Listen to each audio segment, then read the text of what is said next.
What is up, gamers? Staxwell's back at it again today with another market watch. The meta is developing in quite an interesting way. New is becoming quite a powerhouse in this meta, and oddly so is Mechanologist, and the market is kind of reflecting all of that. So I don't want to waste any more time. Let's just go ahead and jump straight into it here. First card we got to talk about is a Race Face. We talked about this about a week ago, and the reason we brought it up was because I think it's going to be good going into the Rosetta meta, being able to turn off fuses and earth cards and things like that to deny like channel mount heroic value and whatnot, which while that is true, it's also gaining popularity in this format because it's good against Mechanologist. We just mentioned how Mechanologist is gaining a lot of popularity, winning a lot of Nats in Europe, topping a lot of nationals, getting second place in UK Nats. Dash has been doing very well. Won New Zealand Nats. Anyway, a Race Face shuts off boost, right? If they can't boost a Mechanologist card, then they can't get go again. Cheapest copy of a Race Face on the market is $6, which is kind of crazy because last week it was like $1.50, so huge jump there. Sensor is up to $14. This card's kind of going crazy. Yeah, you just call Descendant Gust Wave, Crouching Tiger, something like that, and Sensor gets a lot of value out of Zen. Still very much powerhouse in this format. Meridian Pathway, people maybe are giving up on Enigma or something, I don't know. Meridian Pathway just keeps going down and down and down. Cheapest copy on the market is $18.81. That's crazy that it's cheaper than Miraging Metamorph. Miraging Metamorph, next card we're going to talk about, cheapest copy on the market is $21. Those Everfest Majestics, when they're good, they just go absolutely crazy. And Miraging Metamorph pretty much has become a staple 3 of in almost every Enigma deck list that I've seen. They're all playing 3 Miraging Metamorph. Speaking of Everfest Majestics, next card I want to talk about is Signal Jammer. Signal Jammer has found its way into a lot of Dash.io lists. Being able to play this out at instant speed could really mess up an Azalea turn. Cheapest copy on the market is 40 cents. So if you have any interest at all in Dash, like I just said, it's an Everfest Majestic, so when they become good, when they become meta relevant and meta popular, they just go kind of crazy. Traverse the Universe, I guess, is kind of following the theme of the rest of the Part the Mistveil cards. The Part the Mistveil hype is kind of dying down just a little bit here. People are getting their hands on more and more product. People that wanted to build the decks have built the decks, and the price of all the cards is kind of showing that. Traverse the Universe, the regular rainbow foil version, is down to $65. Just like a week ago, I think I sold one for $85. A week, maybe 2 weeks ago, I sold one for $85. So that's crazy to see it this low.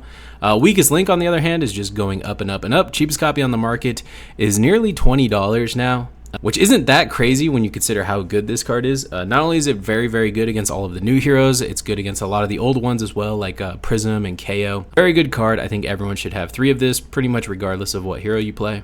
Magnetic Shockwave, I think, is criminally cheap right now. Cheapest copy on the market is only $9.20. And for the FaB boomers out there, you guys remember back when Boost Dash was popular last year, I want to say, maybe a year and a half ago-ish. This was a $25 card. And the reason for that is because Magnetic Shockwave didn't get reprinted in History Pack. It's one of the only like Majestics from Crucible that's very good that didn't get reprinted in History Pack. So it makes sense that every time this card's good, the price just goes absolutely crazy. So when people get hip to Dash and they realize destroying your opponent's equipment is part of why Dash is so good, they're going to put 2 and 2 together, and this card is probably going to go crazy again. So if you're a Mechanologist player, definitely go ahead and pick those up before it's too late. Cheapest copy on the market is only $9.20. I'm curious on the Rainbow Foil. I didn't check that.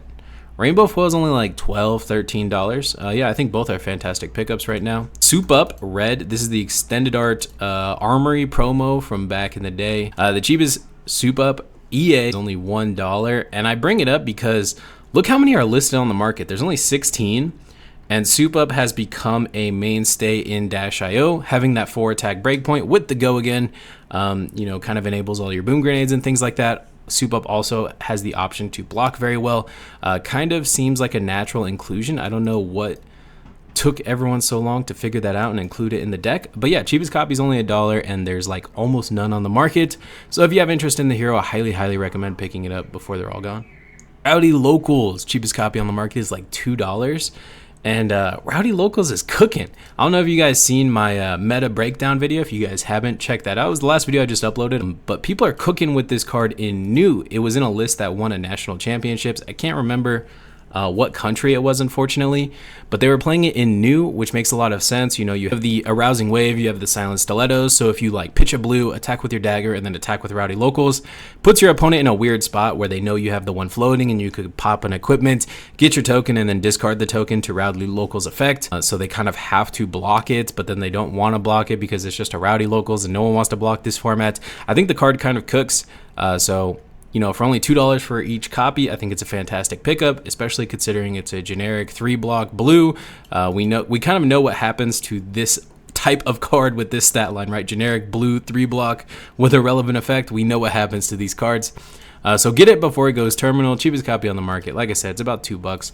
Dash.io herself, the actual hero. You guys know I kind of have lost a lot of my love for foiling out the heroes, but when it's a good deal, it's a good deal. Cheapest Dash.io on the market is cheaper than it's ever been for the cold foil, and it's only $65-ish, kind of insane.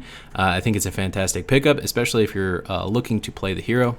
Hanabi Blaster, the Marvel version. Cheapest copy on the market is only $30, and this was in the list that won the New Zealand Nationals.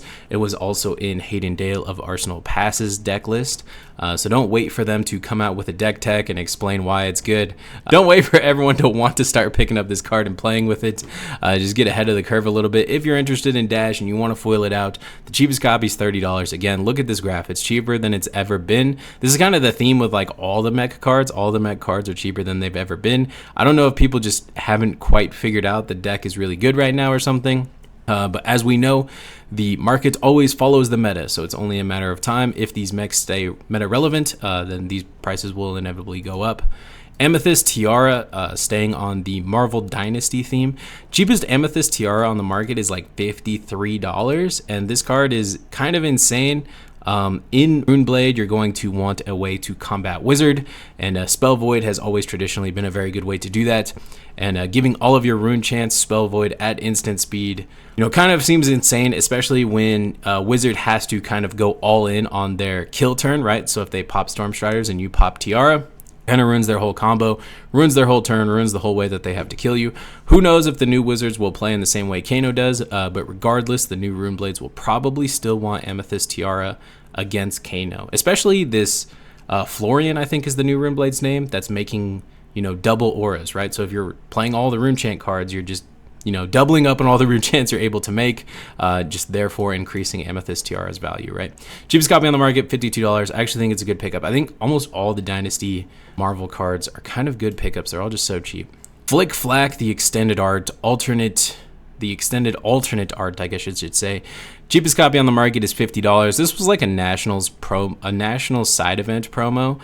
I guess they thought that we would be cooking with Flick Flack in Zen. Turns out Zen is just too fast and too good to play such an underrated card like a 0 for 6. He's just too fast for something like this. No, all jokes aside, I do think it's very possible that Zen is forced to include Flick Flacks in the future. Maybe Guardian gets support, maybe Guardian comes back into the meta, and Zen will be forced to block again. And if Zen is ever forced to block, he'll start side decking Flick Flacks. And if he does, I imagine this card just only goes higher. I don't really think there was that many Flick Flags given out. Like at US Nats, for example, I was participating in US Nats and I didn't have any opportunities to play in a Flick Flag side event. They were all going on during Nationals, which kind of sucked. Yeah, I'm sure a lot of players like me missed out on Flick Flag. I think it's kind of more rare than it seems.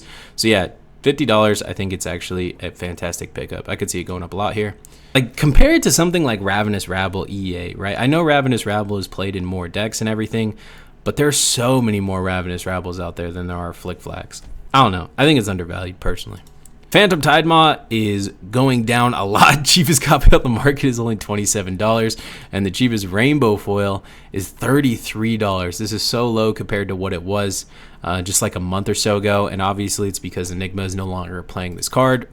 Pretty much everyone has cut this from their list, and yeah, subsequently, the price has kind of tanked a bit. The lowest attendance calling in America, I think, ever was at the Calling Dallas, and during that calling they gave out the Teklo-Vossen Hero. This one right here that we're looking at, the Cold Foil Young Teklo-Vossen Hero. Cheapest copy on the market is only $17, and when you think about how little people were at that calling and how little of these probably exist in the world, This card's very undervalued, even though it's like a blitz hero and everything. I still think it's very cheap, especially if you're a Teklovacin fan in the slightest. I think it's definitely worth picking up. Look, there's only 10 copies on the market, and then they're gone. Slither, the cold foil Slither, has gone down a lot. This was the Star City Games buy a box promo. Cheapest copy on the market is $29. So if you're a new player and you haven't picked one up yet, highly recommend it. We know what happens to these cold foil tokens as time goes on. Look at something like Hyperdriver for Max. Hyperdriver is $100 and Slither is $29. So just kind of do the math there on how that's going to work out. I know it's a little bit different because Max probably plays more Hyperdrivers, and the way they did their promos back then was a little bit different as well. But Max is also probably one of the least popular heroes in the game, and New is probably one of the most popular heroes in the game. But yeah, even if you're a new player and you only have one, maybe it's even worth picking up a second one. You had one rainbow, one cold foil, like it would be less sneaky for your opponent. You activate the rainbow one and your opponent's like, oh, that's right, he had a cold foil one before. That's probably the one in his arsenal. So this rainbow one must be the second one. You know, just like a little bit of another layer of confusion for your opponent to have all of your tokens the same rarity. So if you don't have two, I highly recommend picking it up. It's so cheap right now, $29. And then speaking of New, the actual New herself, the Marvel New I think is a bit expensive, but the Rainbow Foil New is only $35. I think it could be a good pickup. This was a calling promo in the US Nats. It's only $35. You're going to get a lot of mileage out of it, right? New just came out, so I think it's a decent pickup if you're not looking to drop $200 on the Marvel New. If you're going to buy any of this stuff, please do so using the TCG Player affiliate link in the description below. It costs you absolutely nothing and supports the channel. That's all I got for you guys today. Thank you so much for watching. Later, gamers.